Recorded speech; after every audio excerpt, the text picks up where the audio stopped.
حضرت صہیب رضی اللہ تعالیٰ عنہ کہتے ہیں کہ رسول اللہ صلی اللہ علیہ وآلہ وسلم اپنے صحابہ کرام رضی اللہ تعالیٰ عنہ کے ساتھ بیٹھے تھے۔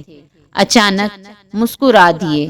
آپ صلی اللہ علیہ وآلہ وسلم نے فرمایا، کیا تم پوچھو گے نہیں کہ میں کیوں مسکرایا؟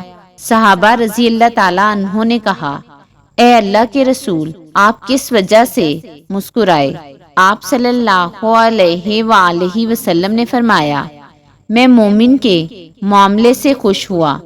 اس کا سارا معاملہ بھلائی ہے۔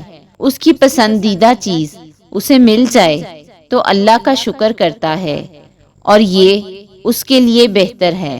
اگر ناپسندیدہ چیز سے اس کا سامنا ہو جائے تو صبر کرتا ہے، اور یہ اس کے لیے بہتر ہے۔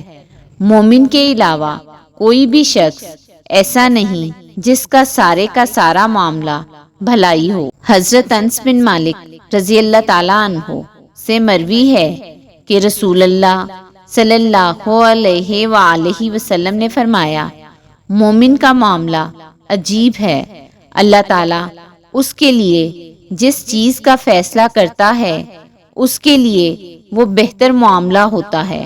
حضرت ابو ہریرہ رضی اللہ تعالیٰ عنہ کہتے ہیں کہ رسول اللہ صلی اللہ علیہ وآلہ وسلم نے فرمایا، اللہ تعالیٰ فرماتا ہے، جب میں اپنے مومن بندے کو آزماتا ہوں، اپنی عبادت کرنے والوں سے میرا شکوہ نہیں کرتا، تو میں اسے اپنے قیدیوں سے آزاد کر دیتا ہوں، پھر اس کے گوشت کو بہتر گوشت سے بدل دیتا ہوں، اس کے خون کو بہتر خون سے بدل دیتا ہوں، پھر وہ نئے سرے سے عمل کرتا ہے۔